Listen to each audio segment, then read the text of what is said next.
안녕하세요. 오늘은 유아특수 교육 강의를 진행하는 날이지요. 오늘 첫날이기 때문에 선생님들께 안내해야 되는 사항들 몇 가지 말씀을 드리도록 하겠습니다.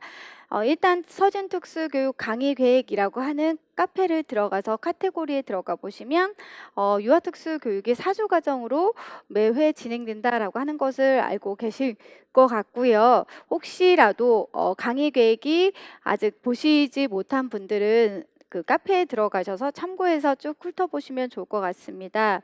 이 유아특수 교육은 이제 4주로 진행이 되고 화요일 날 이제 업로드가 되는데 실질적으로 제가 한 주 더 특강을 지금 생각하고 있거든요. 그래서 특강을 할 때 어떤 걸 해 줄까 지금 고민을 하고 있었는데 최근에 쭉 여러 가지 유아특수 교육 강론을 살펴보면 즉 유아특수 교육도 제가 가지고 있는 것만 책이 한 10권 이상이 되거든요. 그 강론을 보면 작년에 교직 논술에 나왔던 강론이 장애 유아 진단 및 평가라고 하는 강론에 근거해서 조금 더 물론 이제 그 강론이 아니어도 문제는 충분히 풀 수 있지만 그래서 제가 흔히 우리가 유아특수교육이라는 이판 이소영 교수님 책에서는 구체적으로 다루어지고 있지 않는 그러한 내용들을 선별해서 특강을 진행을 하려고 하고요. 그럼 그러한 똑같은 이소영 교수님 책인 유아특수교육 2판에는 없고 장애 유아 진단 및 평가라고 하는 부분에 있어서 보충적인 내용들을 제가 특강으로 지금 진행한다고 말씀을 드렸는데요. 실질적으로 제가 이 유아특수만 강의하는 것은 아니고 여러 개를 지금 진행을 하다 보니까 그것을 스캔으로 이제 떠서 선생님에게 드릴 건지 아니면 다시 워드 작업해서 프린트 할 건지는 제가 강의 진행하는 거에 따라서 자료는 약간은 선생님들이 원문으로 들어갈 수도 있고 프린트로 이제 진행될 수 있다라는 것을 감안을 해 주시면 좋을 것 같고요. 그리고 선생님들께서 또 질문을 많이 하시는 게 "작년 교재로 가지고 있는데 강의를 진행을 수업을 들어도 되겠습니까?" 라고 많이 물어보세요. 당연히 이제 들어셔도 되고요. 그럼 변화된 것만 말씀을 드리면 용어 정도만 살짝 변경된 건 저희 또 역시 카페에 서준특수교육 카페에 안내를 해 드릴 거고 기출 문제가 이제 달라졌다라고 생각하시면 되겠죠. 그래서 유아특수교육이라고 하는 기출 문제 중에서도 21학년도 추가된 것만 선생님들이 따로 교육과정 평가원 들어가셔서 원문을 받으시고 참고해서 강의를 진행을 이제 들으시면 될 것 같습니다. 그래서 작년 책을 봐도 상관없다라고 하는 걸 이제 말씀드리고요.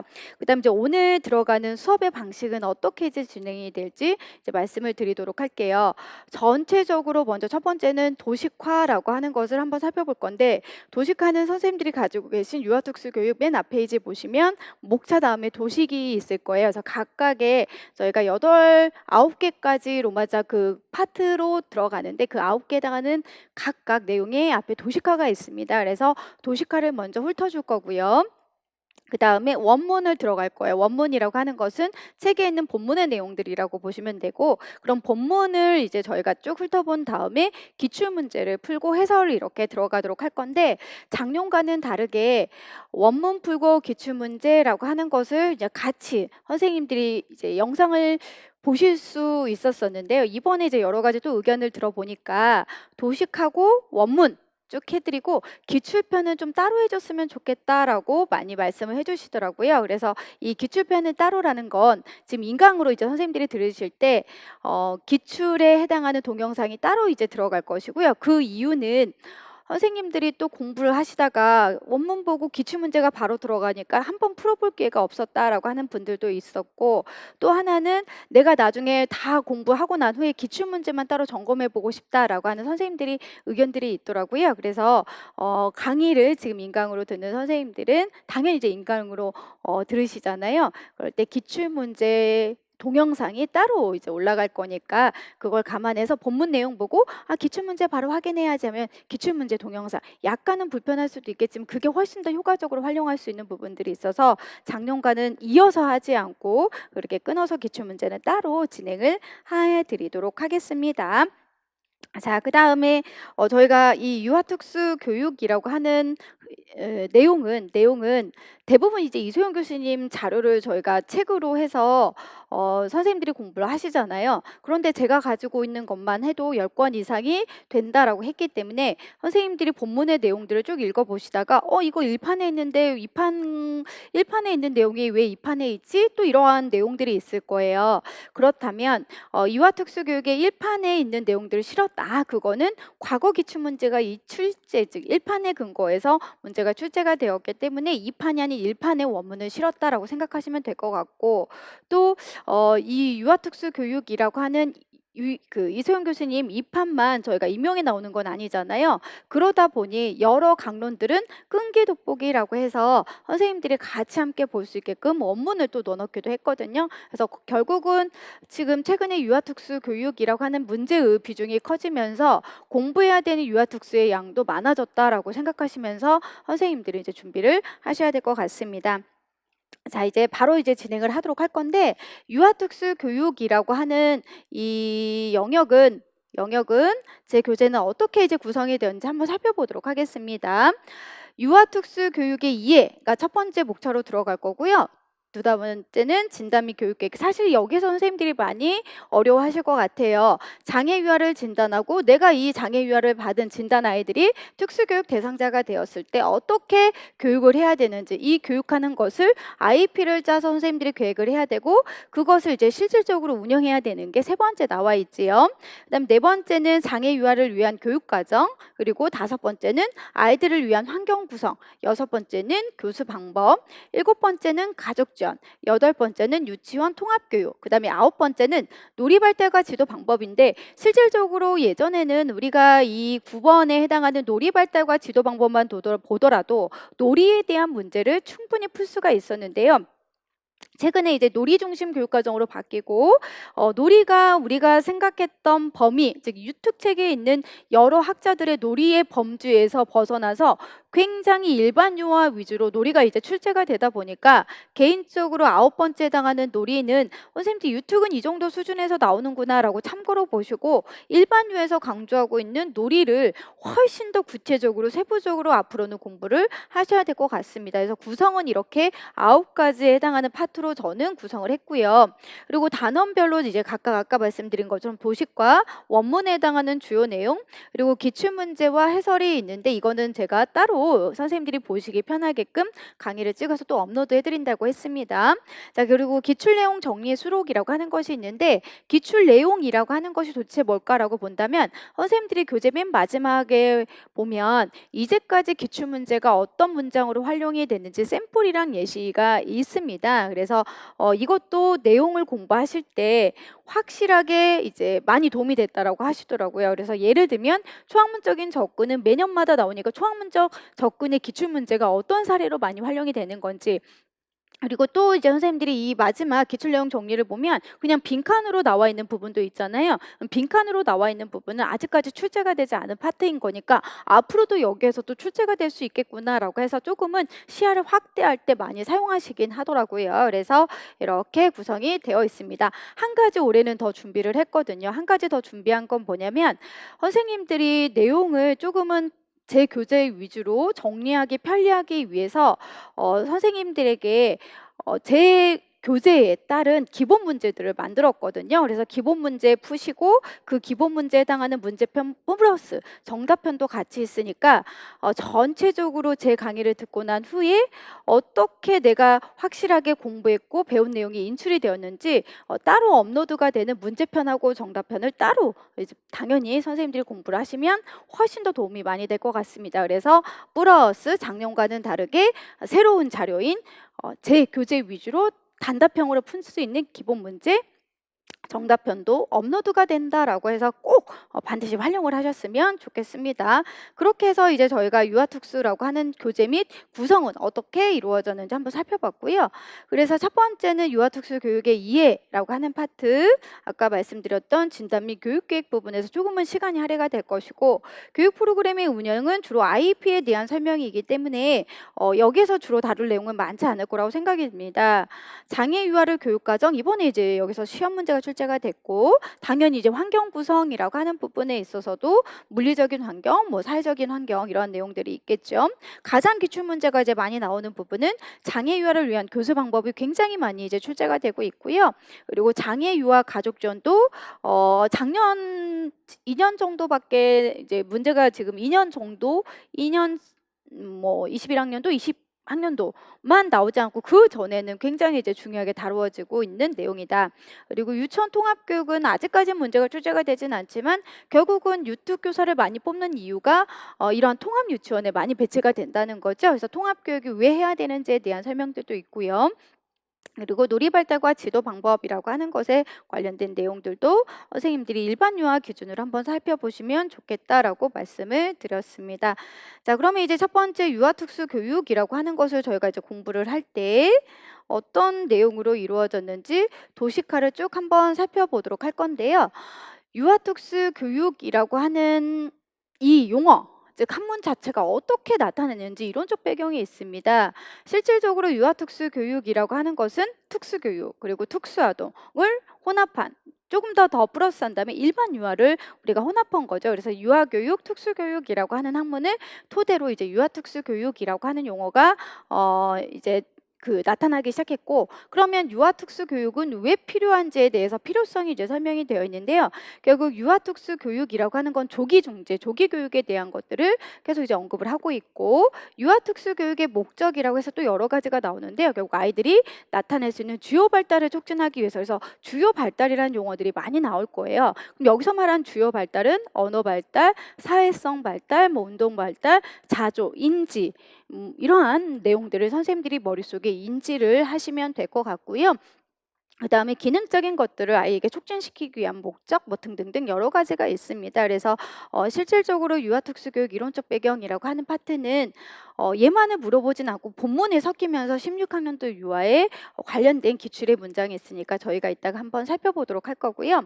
그다음 유아특수교육 대상자라고 하는 것을 살펴보니까 장애 유아입니다. 그러면 장애 유아라고 하는 것은 우리가 여기서 보는 장애 유아는 장애인 등에 대한 특수교육법에 우리가 적격성이 부여된 아이들이라고 생각하시면 될 것 같아요. 그래서 장특법에 근거한 장애 유아들이 있고요. 두 번째는 발달 지체 유아라고 하는 용어가 있습니다. 이 발달 지체 유아라고 하는 아이들은 어떠한 뭐 장애 진단명을 부여하기보다는 일반적인 아이들보다 언어 발달, 뭐 인지 발달, 사회 발달 등등의 지체가 되었다라고 하는 것을 설명하고 있고요. 그래서 장애인 등에 대한 특수교육법을 보면 정서및 행동장애, 학습장애라고 해서 각각의 장애 유형에 대한 명칭도 있지만 발달지체라고 하는 것은 명칭을 장애 진단명의 명칭을 구체적으로 표현하진 않고 이렇게 아우르는 그러한 내용이 또 법에 제시가 되어 있기도 합니다. 그리고 실제 시험 문제가 출제가 됐던 건 장애 위험 유아인데요.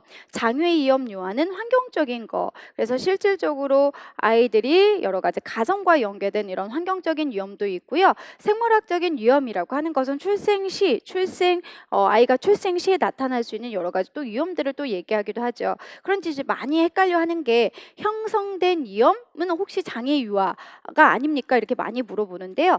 여기에서 이제 형성된 위험이라고 하는 건 염색체에 해당하는 것보다는 페닐케톤 요증, 혹시 생각나시죠? 뭐 페닐케톤 요증이라든지 아니면 예를 들어서 선생님들이 뭐 대사장애, 지적장애에서 대사장애 아이들 많이 특성들 들어보셨었잖아요. 그래서 염색체의 문제는 아니고 흔히 우리가 단백질, 뭐 탄수화물 이런 대사장애 아이들은 실질적으로 미리부터 식이요법이라든지 해주지 않으면 장애 유아가 될 수 있기 때문에 이러한 아이들을 저희는 형성된 위험 혹은 뭐 건강장애 아이들도 생각하시면 되겠죠. 그래서 선천적으로 문제를 보이는 거 이러한 아이들을 장애 위험이었는데 여기서는 염색체의 문제를 다루지는 않고 염색체는 주로 장애 유아와 관련된 걸 생각하시면 되겠습니다. 그래서 장애 위험 유아에서도 저희가 헷갈릴 수 있는 부분들을 조금씩 이제 본문의 내용을 보면서 한번 훑어보도록 할 거고요. 그리고 장애 유아 교육의 특성이라고 하는 건 여러 가지가 있는데 여러 가지가 있다라는 것은 이런 게 있어요 하고 쭉 훑어보는 방식으로 진행을 하려고 합니다. 그래서 유아특수교육의 이해 중에서 첫 번째 계관은 유아특수교육이 어떻게 만들어졌는지, 그리고 그 해당하는 대상자는 누구이고 이러한 대상자를 지도하기 위해서는 어떤 특성들을 가지고 있는지 한번 살펴보려고 하고요. 자, 두 번째 유아 발달의 이해라고 하는 파트가 있습니다. 유아 발달이라고 하는 건 선생님들이 이제 결국은 유아특수교육은 일반 유아도 공부를 같이 하시기 때문에 저는 여기에서 일반 유아와 관련된 발달은 따로 하지는 않도록 할 거예요. 그리고 발달 장애라고 하는 정도의 용어만 이제 개념으로 어떤 것들이 있는지 한번 살펴보려고 하고요. 그리고 네 번째, 발달 장애 원인 및 예방이라고 하는 것을 본다면 결국은 발달 장애 원인 및 예방, 결국 빨리 원인을 알아야 조기 중재, 즉 조기 중재, 빨리 치료를 할 수 있는 방법들을 이제 구체적으로 여기서 얘기를 할 건데, 실질적으로 이런 장애를 나타내는 예방도 1차 예방, 2차 예방, 3차 예방까지 있다라고 해요. 그래서 그 선생님들이 이제 유아특수 교육을 처음 듣는 분들도 물론 계시겠지만 이미 특수교육학에서 지적장애에서 1차 예방, 2차 예방, 3차 예방 용어 들어보셨었죠? 그 맥락과 또 같이 선생님들이 연결해서 공부하셔도 되겠습니다. 그래서 전체적으로 우리가 첫 번째 단원은 이런 관련된 내용들을 통해서 한번 살펴보도록 할 건데, 선생님들이 이제 가지고 계시는 교재에 유아특수교육의 이해라고 해서 원문을 제가 이렇게 사용을 해서 강의를 진행을 하고 있지요. 똑같이 보면서 이제 강의 내용 참고하시면 될 것 같은데, 유아특수교육의 개관이라고 해서 아까 유아특수교육은 세 가지를 크게 말씀드렸습니다. 첫 번째, 유아특수교육이 만들어진 이론적 배경. 두 번째는 대상자가 누구고 유아특수교육의 특성은 어떻게 가지고 있는지 큰 틀로 말씀드렸는데, 일단은 유아특수교육이라는 이소영 교수님 책에 근거하면 특수아동이라고 하는 것부터 정의가 있습니다. 특수아동이라고 하는 건 전형적인 발달에서 벗어나는 아이들을 주로 설명하고 있더라.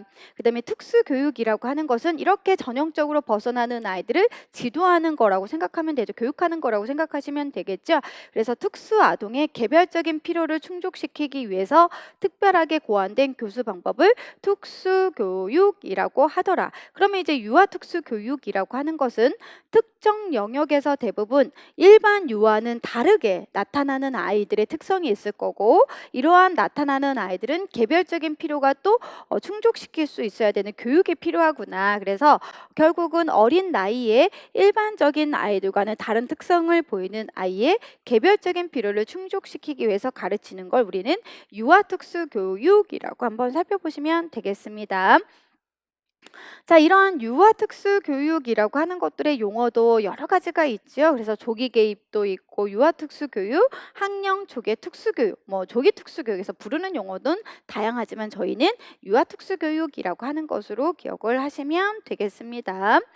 자, 우리는 그러면 유아특수교육이라고 하는 것의 정의를 일반적인 발달에서 벗어나는 어린 유아들에게 특별하게 가르쳐 줄 수 있는 교육을 유아특수교육이라고 한다면, 왜 이러한 유아특수교육이 필요한지 네 가지 크게 압축해서 한번 살펴볼 건데요. 첫 번째는 조기학습이 중요하기 때문에 빨리 시작을 해야 된다. 조기학습이 중요하다라고 하는 것은 그만큼 어린 나이에 아이들이 발달 시기마다 결정적으로 중요한 시기가 있다라는 거죠. 그리고 여기 있는 네 번째를 보시면 조기 경험과 학습이 굉장히 아이의 발달에 영향을 미치기 때문에 조기 학습은 그만큼 중요하다라고 얘기하고 있고요. 장애의 예방 및 최소화라고 하는 것이 있습니다. 빨리 어린 나이 아이를 지도해야 그만큼 발생하는 문제들도 덜하고 장애를 미리 예방할 수 있기 때문이다라고 하는 내용도 있지요.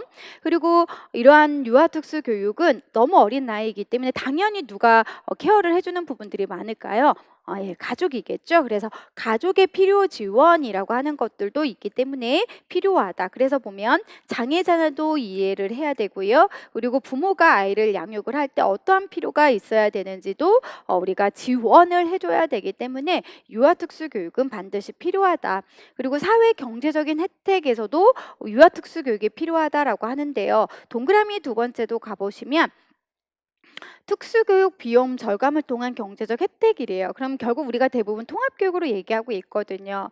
과거에 우리가 분리교육이라고 하는 것을 생각을 하시면 결국 이 아이만을 위한 우리가 학교, 시설들을 따로 만들어줘야 되는 건데 일반적인 아이들이 쓰는 교실에 아이가 통합되어서 한다면 그러한 사회적 경제적으로도 훨씬 더 아이들에게 비용이 이제 절감되면서도 가르쳐 주는 거잖아요. 그렇기 때문에 사회 경제적 혜택이 있기 때문에 유아특수교육이 필요하다라고 얘기를 하고 있습니다. 그래서 유아특수교육이라고 하는 것이 왜 필요한지에 대해서 네 가지를 쓰시오. 네 가지는 무엇인지 말해보시오라고 했을 때는 첫 번째 조기학습이 중요하기 때문이다. 두 번째는 장애를 예방하고 최소화시킬 수 있기 때문이다. 세 번째는 가족의 필요 지원이 필요하기 때문이다. 네 번째에서는 사회 경제적 혜택이 있기 때문이다라고 하는 것과 연계해서 반드시 이 부분은 기억을 하시면 되겠고요. 이러한 유아 특수 교육으로 인해서 우리 아이들이 얻을 수 있는 목적은 여러 가지가 있는데요. 저는 개인적으로 선생님들이 알고 계신 한 세 가지 정도만 체크해서 진행을 하려고 해요. 그중에 세 번째 이 세 가지 중에 세 번째 동그라미를 보시면 주요 영역의 발달을 촉진한다고 해요. 유아 특수 교육을 빨리 시작을 하면 주요 영역이라고 하는 건 결국 언어 발달, 인지 발달, 사회 정서 발달, 운동 발달, 예를 들어 자조 발달 이건 이제 검사 도구마다 약간 다르니까 이러한 발달들을 머릿속에서 생각하시면 되고요. 그만큼 빨리 아이를 지도하다 보면 아이들의 관계에 있어서 사회적인 능력, 즉 사회적 기술이 촉진이 되고 이런 사회적 기술은 여러 사람과 어울리면서도 문제 행동 대신에 적절한 상호작용을 통해서 사회적 기술이 이제 촉진되면 그만큼 또 통합이 잘 되고 현재뿐만 아니라 미래에서 다 사용할 수 있는 능력들이 훨씬 더 효과적으로 나타나더라. 그 다음에 기술의 일반화된 사용을 촉진한다라고 하는 것이 있는데 이런 기술이라고 하는 것은 선생님들이 머릿속에 많이 들어봤던 기능적 기술이라고 생각하시면 돼요. 그럼 기능적 기술이라고 하는 것들은 결국 우리가 생각했던 일상생활 기술들이 주로 얘기하거든요. 그래서 일반 아이들이 밥을 먹는 것처럼 우리 아이들도 밥을 먹고 그리고 일반 아이들이 대중교통을 이용하는 것처럼 우리 아이들도 대중교통을 이용할 수 있도록 하기 위해서는 빨리 어릴 때부터 이러한 유아특수 교육이라고 하는 걸 해줘야 어디에서든 이런 기능적 기술을 사용할 수 있도록 해줄 수 있겠구나.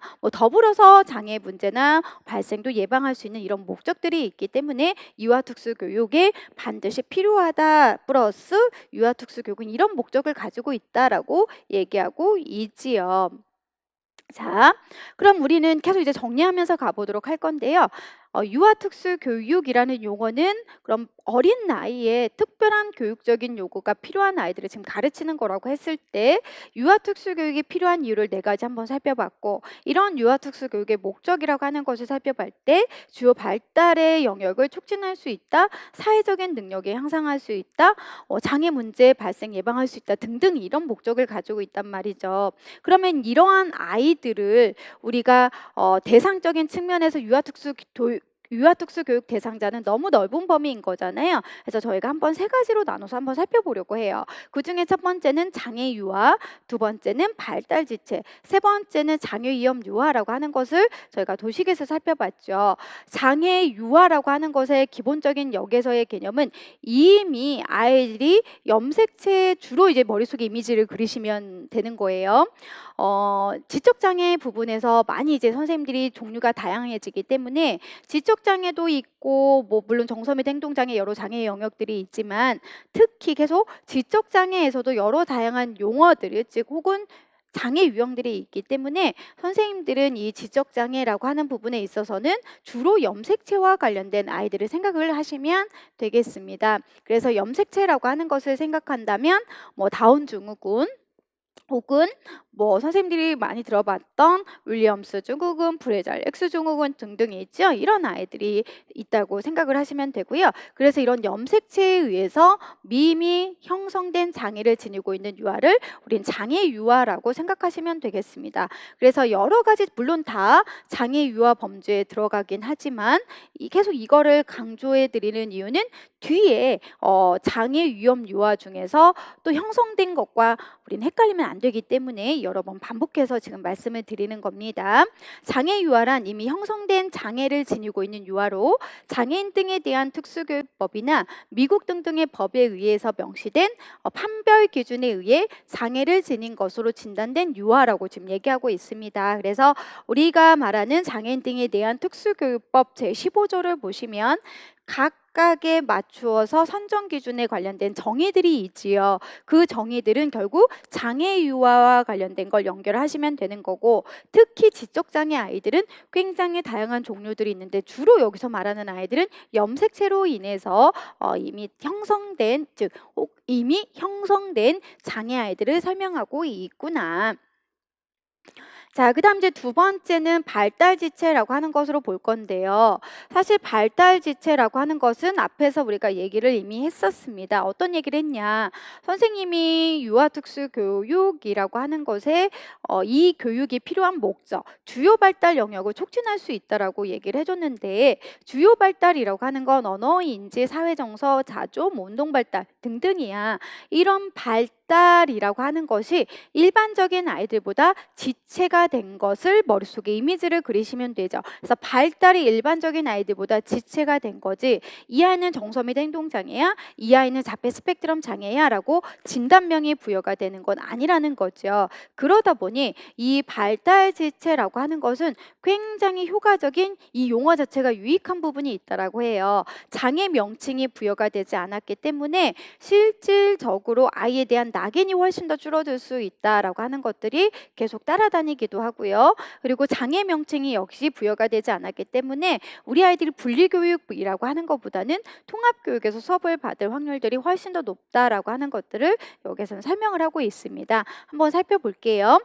발달지체 용어 사용의 배경이라고 하는 부분, 장애표찰. 그럼 장애표찰이라는 건 앞에서 배웠던 장애유아, 장애인 등에 대한 특수교육법에 따라서 우리는 지적장애란 혹은 예를 들면 자폐 스펙트럼 장애라 이런 정의들이 있구나. 이 정의들에 의해서 자폐 스펙트럼 장애, 지적장애 이렇게 명칭이 부여받지 않는 아이들을 발달지체라고 할 건데, 이러한 장애 표찰이 바람직하지 않는 것으로 계속 강조가 되고 있다라고 해요. 왜냐하면 한번 볼까요? 그런 표찰은 즉 장애명에 대한 표찰, 지적장애, 자폐 스펙트럼 장애는 부정적인 영향에 있기 때문인 거구나. 그래서 결국 장애 표찰의 부적절함이 있기 때문에 우리는 장애 표찰을 하지 말아라 라고 얘기하고 있습니다. 여기에서 이제 배경 지식이긴 한데요. 결국 이 아이는 자폐 스펙트럼 장애라고 얘기하는 것과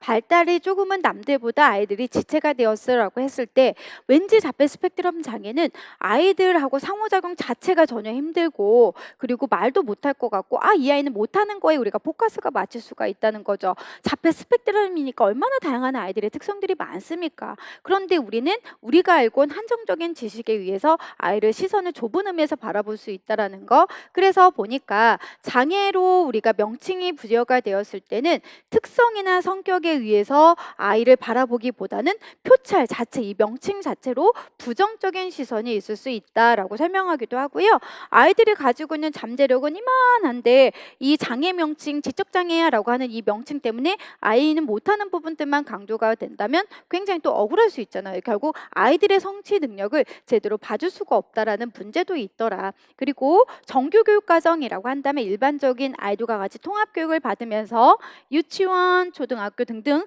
이렇게 쭉 올라가야 되는 건데, 어린 아이 나이로부터부터 즉 이미 초등학교 들어가기 전부터 분리익이라고 하는 건 분리교육을 받을 수 있는 내용들도 있을 수 있기 때문이다. 그래서 장애 표찰이 바람직하지 않는 것으로 강조된 건 결국은 낙인이라고 하는 것과 연계해서 첫 번째 선생님들이 보시면 되고요.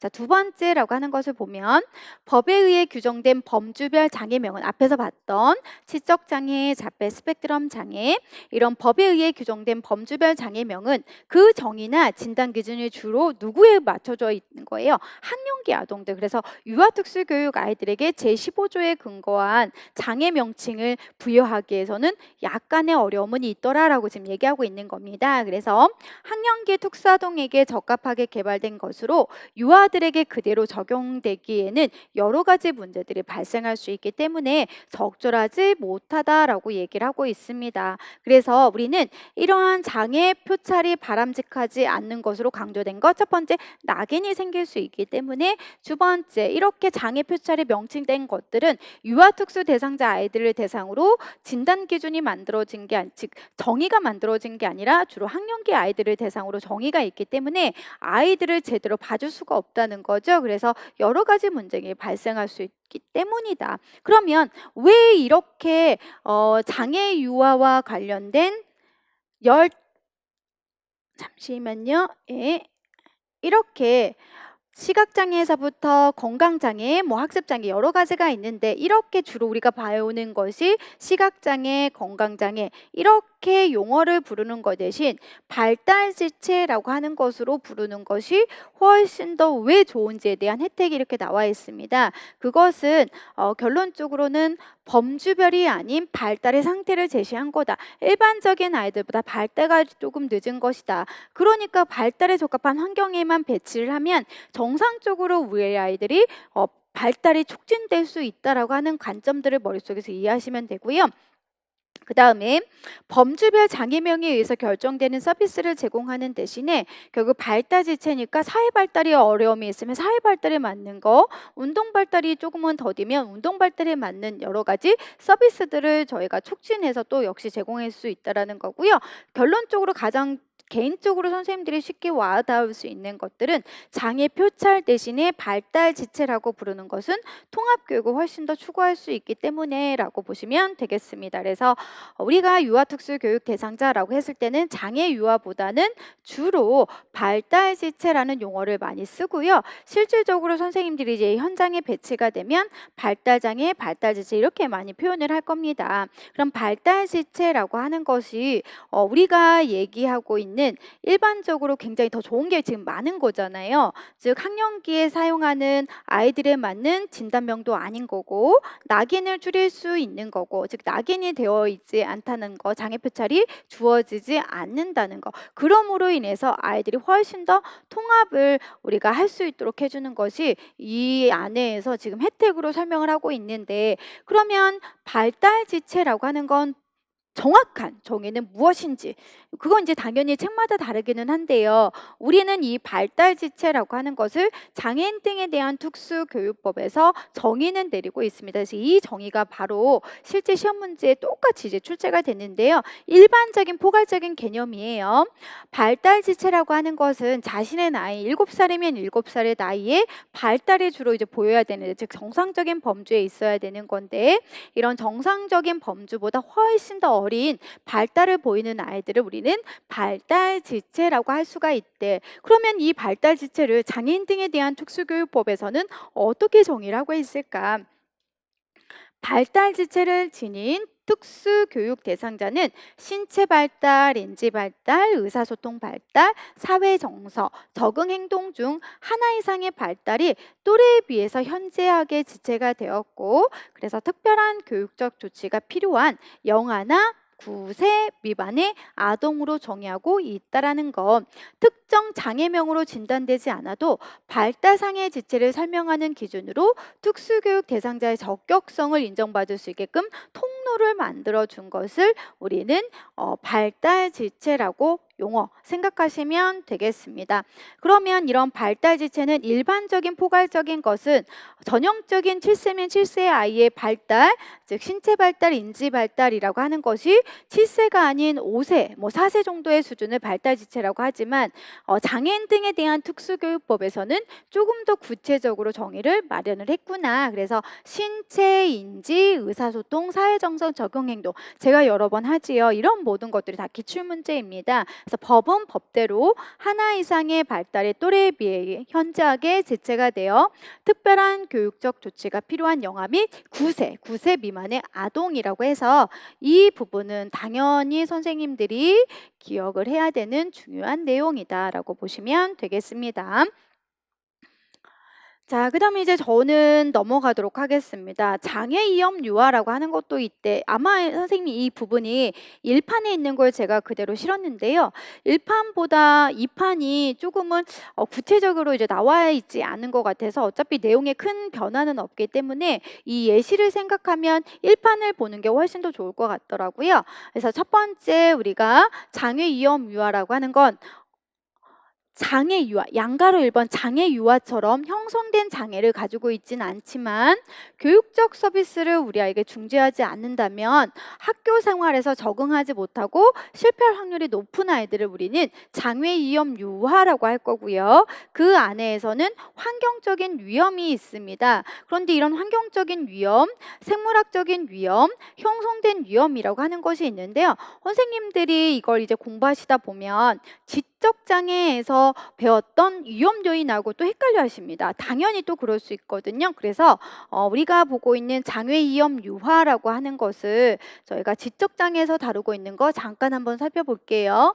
지적 장애에서는 생의학적 요인이 있죠. 생의학적 요인은 출생 전 시후로 조금은 구체적으로 얘기하고 있고요. 사회적 위험, 그 다음에 행동적 위험, 교육적 위험이라고 되어 있는데 주로 사회적인 위험을 여기에서는 환경적 위험이라고 얘기하고 있어요. 그래서 경제적 또는 사회적 위험 요인이다. 예를 들어서 방치가 된, 요즘에 가장 문제가 되고 있는 게 학대, 방치가 있지요. 그 다음에 여기 또 있습니다. 가정에서의 학대 폭력이라고 하는 것들. 그래서 실질적으로 학대 방치, 특히 요즘에 어린 아이에게는 가정에서의 학대 및 폭력이라고 하는 것들을 더욱 강조하고 있습니다. 그래서 이런 환경적인 위험이 나중에 아이가 발달해서 문제를 보일 가능성이 높은 아이의 첫 번째로 설명하고 있고요. 생물학적인 위험 중에서도 출산 전후나 출산 중에 나타나는 이유에 비전형적인 발달이나 지체를 초래하는 특정 위험 요인이라고 지금 얘기를 하고 있는데요. 실질적으로 이 부분은 주로 이제 출생 시에 너무 아이가 체중이 어느 정도 이상은 어느 정도 이상이냐고 할 때 대부분 엄마 뱃속에 10달 정도가 있으면요. 3.8 정도가 나와야 정상적인 그 체중이 되거든요. 그런데 뭐 3.8, 3.4 굉장히 다양합니다. 근데 저 같은 경우가 2.6으로 태어났거든요. 조금 빨리 태어났기 때문에. 그래서 이 체중도 사실은 뭐 체중이 중요할까라고 하지만 체중에 따라서도 아이가 정상적인 발달인지 아닌지 그것들이 아이의 건강을 또 가늠하는 또 기준이 하나의 영향을 주긴 하더라고요. 그렇기 때문에 이 체중도 굉장히 중요합니다. 그래서 이러한 체중에 관련된 내용들도 있고요. 뭐 약물에 노출이 되는 경우도 있고, 특히 여기 보시면 뭐 난산이나 기계에 의존하는 출산이라고 되어 있는데 제왕절개 할 때 주로 또 많이 뭐 사용하는 부분도 있고, 이렇게 난산이나 기계 이렇게 해서 머리에 정상적으로 임신 여러 가지 검사를 했을 때 아무런 문제. 근데 출생 시에 이렇게 뇌에 이렇게 흔히 이제 그 해당하는 기계가 이렇게 머리를 뭐 제왕절개 하는 여러 가지 또 방법들도 있지만, 또 들었던 내용들 중에 생각을 해보면 자연분만할 때 아이가 잘 머리가 너무 커서 나오지 않을 때 이렇게 빼는 과정에 있어서 머리에 충격을 주면서 내성마비가 되는 경우도 있었었고, 여러 가지 또 사실은 사례가 있거든요. 그렇기 때문에 이런 생물학적인 위험이라고 하는 것들도 저희가 대부분 이렇게 노출이 되었을 때 아직은 장애 명칭으로 부여가 되진 않지만 위험이 있을 수 있는 아이들이다라고 얘기할 수가 있겠습니다. 자, 그 다음에 형성된 위험이라고 하는 것이 있는데, 형성된 위험은 유전학적으로나 의학적으로 이미 형성된 조건에 의해서 장애나 발달 지체를 초래할 가능성. 그래서 이 형성된 조건이기 때문에 앞에 있는 장애 유아와 주로 헷갈립니다. 그런데 우리가 보는 주로 장애 유아라고 하는 앞에는 염색체를 생각하면 훨씬 더 이해하기가 쉬울 것 같다라고 했고요.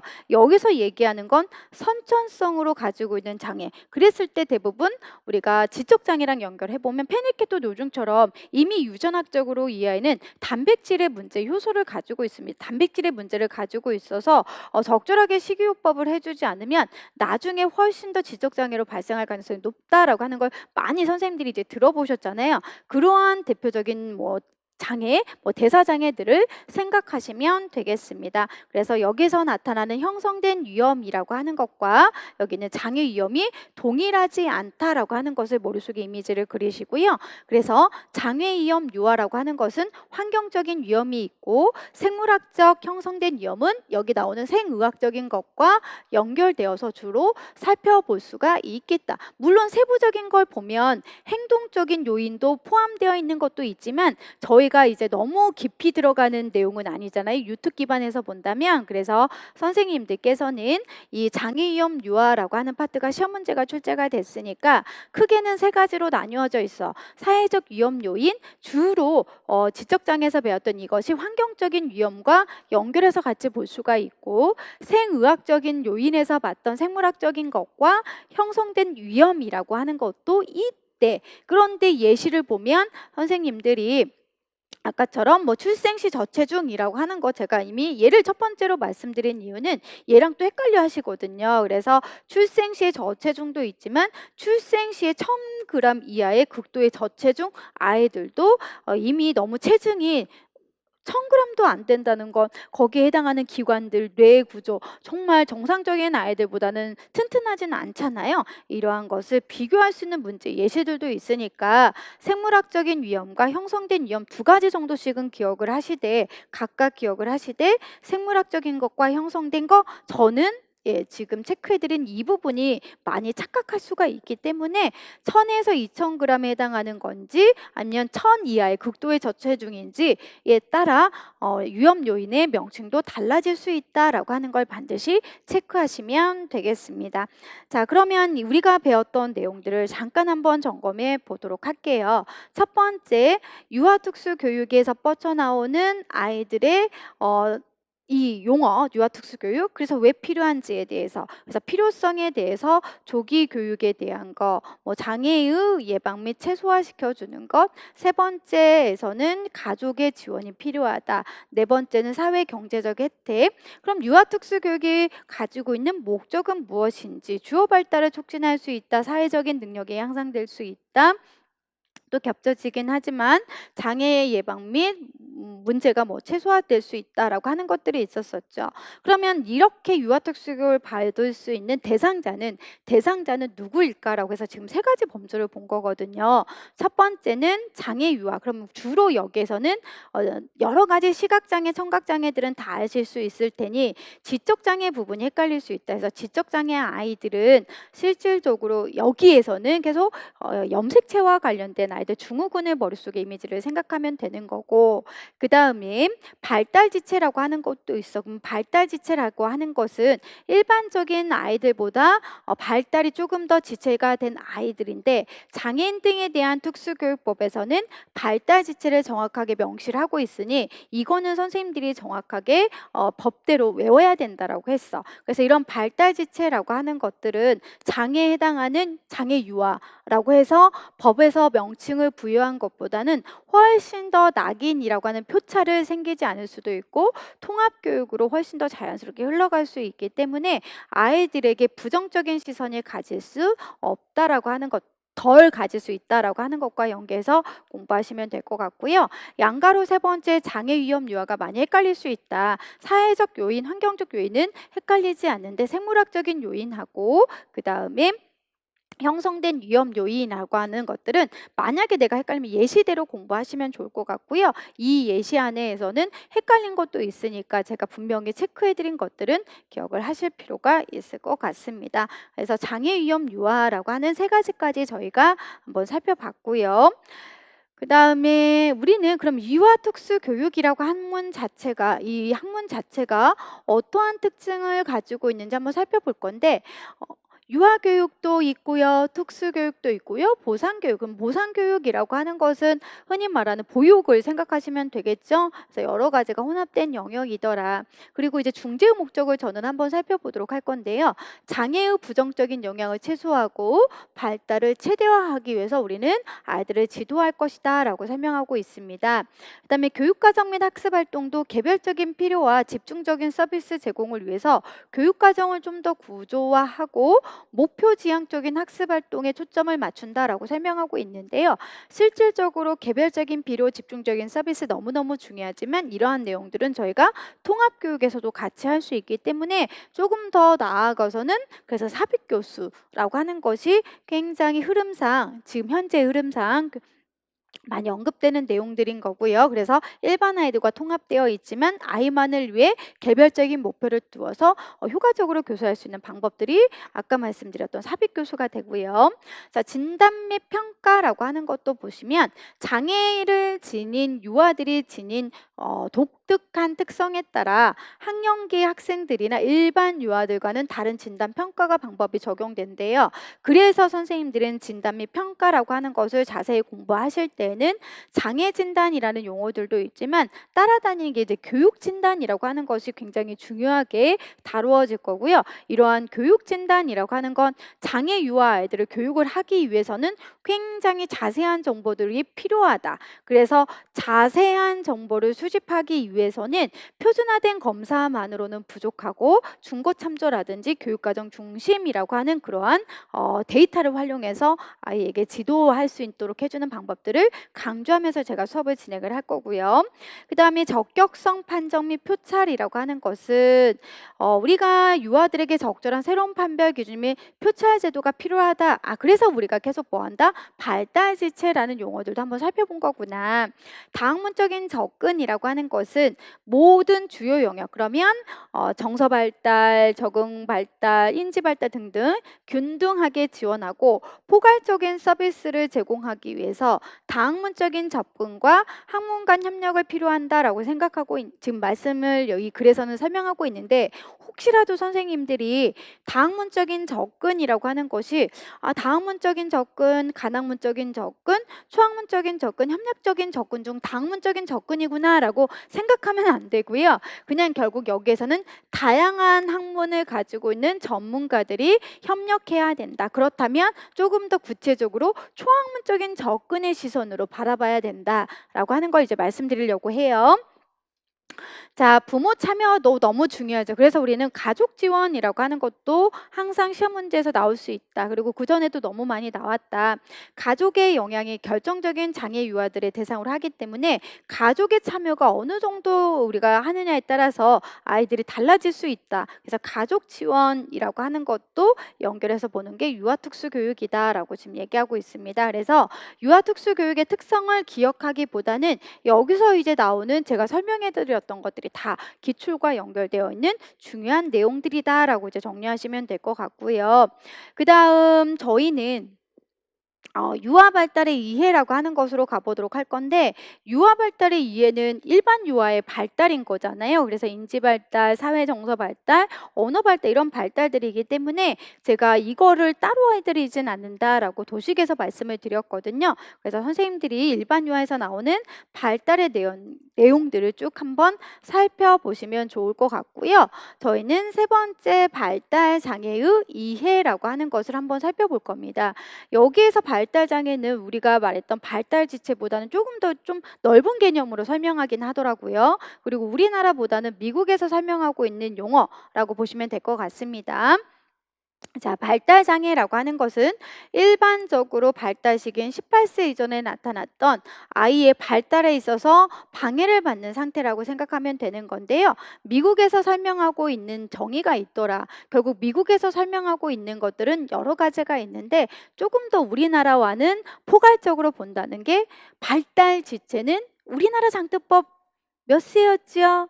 예, 최소한 9세 미만이었는데 여기서는 18세 미만이니까 계속 넓은 범위 정도로 생각하시면 되고 오히려 이런 게 있었대. 그렇지만 우리는 유아특수교육 기준에서 발달지체라는 용어가 훨씬 더 중요하겠구나. 그 다음 네 번째, 발달장애 원인 및 예방. 이거는 선생님들이 어디에서 한번 들어봤다. 이미 특수교육학에서 공부를 하셨다면 지적 장애라고 하는 거 안에서도 1차 예방, 2차 예방, 3차 예방. 그럼 결국 1차, 2차, 3차 예방을 해주는 것은 빨리빨리 이 아이가 어려움을 보이는 것이 무엇인지 파악을 해서 나타날 수 있는 장애를 최소화시켜 줄 수 있기 때문에 1차, 2차, 3차를 해주는 거잖아요. 그 내용들이 여기에 나와 있습니다. 그래서 장애 예방의 이론적인 배경이라고 했고 있고 뭐 필요성도 있고 이해의 중요성이라고 하는 것도 있지만 저희는 여러 가지 중에서 전반적으로 여러 가지 내용들에서 제가 쭉 읽어보니까 결론적으로 장애를 예방해 주는 것은 왜 필요하냐? 빨리 장애를 최소화시키고 그것을 예방하기 위해서이다라고 전반적인 내용들은 가고 있거든요. 그래서 저는 따로 해드리진 않고 선생님들이 쭉 한번 읽어보시면 되겠습니다. 대신 저희는요, 여기 부분을 한번 이제 살펴보려고 해요. 그럼 장애를 예방을 해주는 것도 1차 예방, 2차 예방, 3차 예방이라고 하는 것이 있는데 머릿속에 이 흐름을 한번 생각을 해보죠. 1차 예방이라고 하는 건 주로 엄마 뱃속에 아이가 있었을 때 이 아이에게 위험적인 요인들을 미리 차단하는 것을 생각하시면 되거든요. 그게 이제 대표적으로 지적장애에서는 많이 들어봤던 부모가 아이를 임신하고 있을 때 흡연, 뭐 음주 아니면 약물이라고 하는 것에 노출되지 않도록 해주는 거 혹시 생각나시나요? 그러한 것들로 머릿속에 이미지를 그리시면 되고요. 그래서 그러한 아이들은 미리부터 위험으로부터 차단시키는 거, 그래서 장애가 나타나지 않도록 미리 예방하는 거, 발생하지 않도록 하는 거. 그래서 1차 예방에서는 발생률 감소, 그 발생률 감소도 새로운 아이들, 장애가 있는 아이들이 나타나지 않도록 해주는 발생률 감소라고 하는 것이 있구나. 그 다음에 2차 예방이라고 하는 것을 보면 기존의 발생 숫자 감소에 의한 상황으로서 발생을 예방하는 것으로 출현율 감소라고 하는 것이 있습니다. 이렇게 보면 선생님들이 약간 어려울 수가 있을 것 같긴 한데요. 이렇게 생각하시면 되겠습니다. 출현율 예방이라고 하는 것은 계속 지적장애에서 배웠던 페닐케톤 요충이라고 하는 것, 즉 태어날 때부터 유전적으로 위험 요소는 가지고 태어났지만 이러한 아이들을 우리가 식이요법이라든지 중재를 하지 않았을 때는 지적장애로 반드시 나타날 수 있을 가능성이 높대. 그렇다면 미리 이렇게 기존에 나타나지 않도록 해주는 거, 기존에 나타나지 않도록 늘려주지 않는 것은 그 기존의 발생 숫자를 떨어뜨리는 거랑 똑같은 거잖아요. 그렇기 때문에 계속 이미지는 페닐케톤 요층처럼 위험적으로 가지고 있는 이 요소가, 즉 유전학적으로 가지고 있는 아이들에게 식이요법을 통해서 계속 새로운 여기 나오는 장애, 기존의 발생 숫자에서 출현하지 않도록 해주는 것을 머릿속에 이미지를 그리시면 되겠습니다. 자, 3차 예방이라고 하는 것은 직간접적인 영양 감소에 의한 상황 발생 예방으로 후유증 감소라고 설명을 하고 있는데요. 여기에서는 조금은 또 어렵게 생각할 수가 있습니다. 이거로 이제 보시면 되죠. A라는 학생이 말 그대로 지적장애, 즉 다운 증후군이라고 하는 이미 형성된 유전학적, 즉 유전이라고 했을 때 염색체, 여기서 말하는 염색체로 다운 증후군 아이입니다. 그럼 이미 이 다운 증후군이라는 용어를 보자마자 선생님들은 머릿속에 23번의 염색체이고, 그리고 흔히 우리가 이제 23번 해당하는 것이, 즉 23번 염색체가 비분리가 된 거구나. 제가 아까 했던 XX 이거 잊어버리시고요. 그래서 23번 염색체가 비분리돼서 주로 나타날 수 있는 거구나. 그렇다면 이러한 아이들은 시공간적인 것에 강점을 보이고 그 다음에 언어 청각에서는 어려움을 보이지, 뭐 이런 용어들이 떠오르시죠. 그런데 이러한 형성되어 있는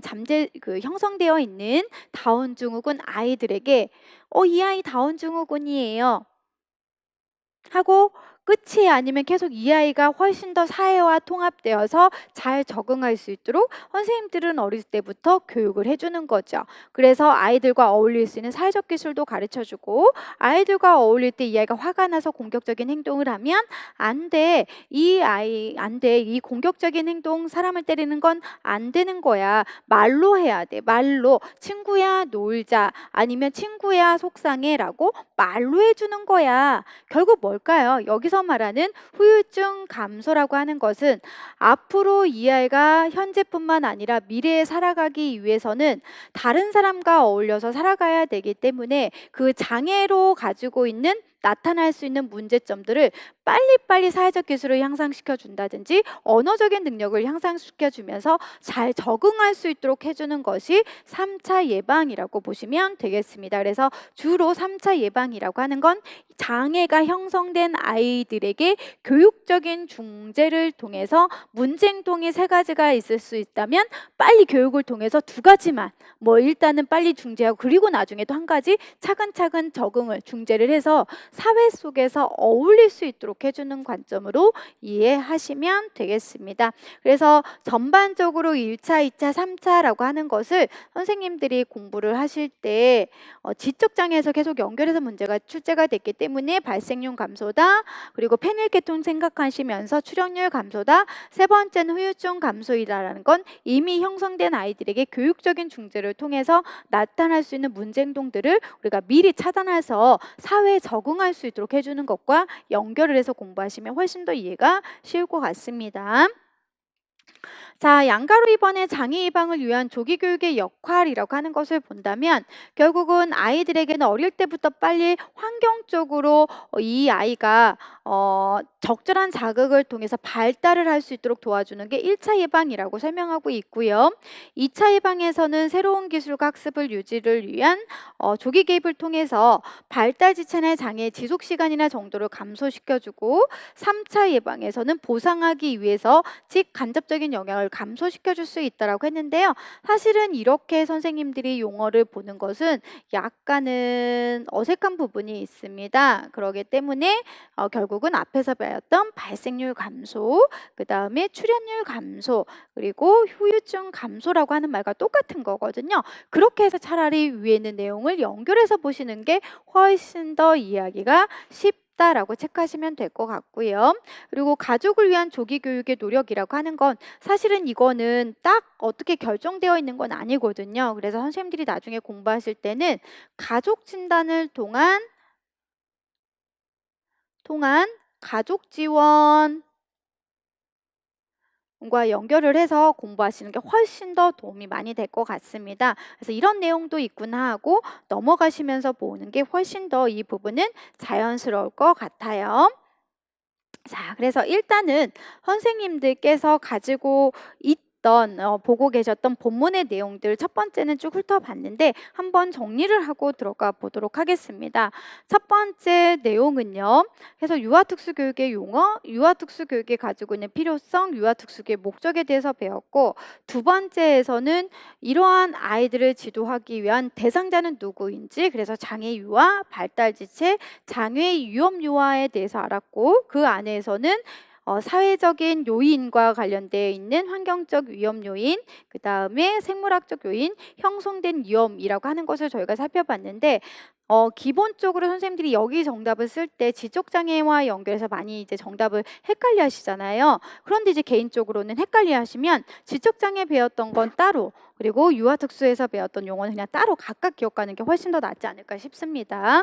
자, 그리고 이러한 아이들이 이제 우리 일반 아이들과 어떻게 또 차이가 있는지 일반 유아 아이들의 발달은 어떻게 나타나는지 발달이라고 하는 원리가 있었는데 저희는 그 부분은 따로 보진 않았습니다. 그리고 세 번째가 발달 장애라고 하는 개념인데 이것도 실질적으로는 우리보다는 미국에서 설명하고 있는 발달 장애의 개념이어서 지금 발달 지체라는 용어보다는 훨씬 더 넓은 개념으로 사용하고 있다라고 하는 정도에서 이제 벗어났고요. 그리고 지금 우리가 봤던 건 그럼 이런 발달 장애가 있는 아이들에게도 1차, 2차, 3차 예방이 있다라고 하는 거. 그럼 이거는 계속 똑같이 이건 또 이제 지적 장애라고 하는 것과 연결하는 게 훨씬 더 이해가 좋거든요. 그래서 발생률 감소, 두 번째 출혈률 감소, 세 번째는 후유증 감소라고 하는 것을 지적장애 배웠던 예시대로 같이 연결 다시 한번 해드리면 발생률 감소라고 하는 건 주로 흡연, 음주, 약물이라고 하는 것을 하지 않아서 새로 나타난 아이들을 감소시켜주는 거. 그 다음에 출혈률 감소라고 하는 건 위험 요인을 가지고 있지만 미리 식이요법 등을 통해서 지적장애가 나타나지 않도록 해주는 거. 세 번째 지적장애이지만 사회와 통합될 수 있도록 여러 가지 교육적인 기능을 통해 문제 행동을 최소화시키는 후유증을 감소시키는 것과 연계해서 공부를 하시면 되겠습니다. 그래서 여기까지 첫 번째 단원인 유아교육의 이해라고 하는 거, 유아특수교육의 이해를 배웠고요. 저희는 잠시 10분 정도 쉬었다가 들어가 보도록 하겠습니다.